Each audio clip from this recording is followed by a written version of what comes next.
اصالِ ثواب کے معاملے میں میرا بالکل کیٹاگوریکل ایک اوپینین ہے. لاکھوں لوگوں نے یوٹیوب پہ میری ویڈیو دیکھی ہے. مسئلہ نمبر 74.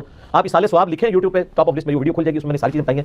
11ویں ہو, میلاد ہو, محرم کی نیاز ہو, یا آپ کی رجب کے کنڈے ہوں, ان ساروں کے بارے میں کہ یہ سب کی سب ایکٹیویٹیز دین میں خود سے داخل کی گئی ہیں. ہم ان کو کفر و شرک والا معاملہ نہیں کہتے, لیکن بدعت تو ہیں. اب رہ گیا مسئلہ کہ اس طرح کی ایکٹیویٹیز میں جو کھانا ہے وہ حلال ہے یا حرام ہے. کہ کھانے کو حرام کہنے کے لیے یہ چیز ضروری ہے کہ آپ پہلے اس کی حرمت ثابت کریں. اس میں دو طریقے ہیں, یا تو وہ چیز جو پکائی جا رہی ہے وہ حرام ہو, کوئی خنزیر بنا دیتا ہے تو حرام ہے, یا چیز تو پاک تھی لیکن اس کے ذبح کے وقت زبر کے ساتھ غیر اللہ کا نام لیا گیا تو وہ پھر بھی حرام ہو جائے گی. تیسرا مسئلہ ہے تقرب والا. تقرب میں اب دو طرح کے آپشن ہیں. ایک تقرب یہ ہے کہ کوئی شخص یہ کہتا ہے کہ میں فلاں بزرگ کے اصالِ ثواب کے لیے کر رہا ہوں, حضرت حسین علیہ السلام کو ثواب پہنچا, ایک میری طرف سے ہدیہ, تو اس کے معاملے میں بھی ایسا کوئی سختی والا معاملہ نہیں ہے. لیکن اگر کوئی تقرب یہ کر رہا ہے کہ یہ اصالِ ثواب ان کو پہنچا اور میرے مشکل کشا ہے اور اس کے بدلے میں یہ میری مصیبت حل کر دیں گے, تو وہ تو نیاز کے بغیر یہ عقیدہ شرک ہے.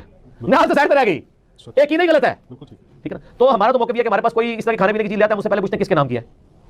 اگر وہ کہتا ہے اللہ کے نام کی ہے تو بسم اللہ پڑھ کے کھا لیں. اگر وہ کہتا ہے یہ فلاں بزرگ کی ہے تو اس سے پوچھیں بزرگ کے نام سے مراد آپ کیا لے رہے ہیں, کیا ان کی رضا کی خاطر ہے, ان کے نام کا ذبیحہ ہے؟ تو سر یہ کوئی بھی نہیں آپ کو کہے گا. کوئی جاہل کہہ دے تو کہہ دے, وہ کہے گا نہیں اللہ کا نام دیا ثواب پہنچانا ہے انہوں نے. اچھا جی, پھر زیادہ وہم نکالنا ہے تو آپ پوچھ لیں کہ ثواب پہنچا کے کٹنا کہتے بچوں جی تسی باقی کھانا نہیں کھانا تھے, یہ کھانا کھانا تھے, ایسے تک سوال رکھو, زیادہ غلوف نہ کریں آپ کیونکہ غلوف کریں گے نا تو معاملات بگڑیں گے. اور یہ میں آپ کو اپنی طرف سے نہیں بتا رہا, صحیح بخاری میں سیدہ عائشہ نے نبی السلام سے پوچھا یہ کچھ نہیں مسلم ہے, ہمیں نہیں پتہ انہوں نے ذبیحہ صحیح کیا یا نہیں کیا, تو یہ جب کوئی اس طرح کی گفٹ لے کے آتے ہیں ہم کیا کریں, آپ بسم اللہ پڑھ کے کھا لیا کرو.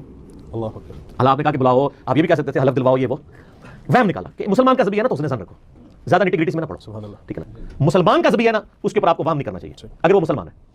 اب وہ اگلا مسئلہ شروع ہو جائے گا کہ وہ بریلوی ہے, دیوبندی ہے, اہل حدیث ہے, شیعہ ہے, انہیں بھی کہانی کرنے کی ضرورت نہیں ہے. اہل کتاب کا ذبیحہ بھی حلال ہے. تو اگر آپ ایک دوسرے کو مسلمان ماننے کے لیے تیار نہیں, چلو اہل کتاب ہی مان لو.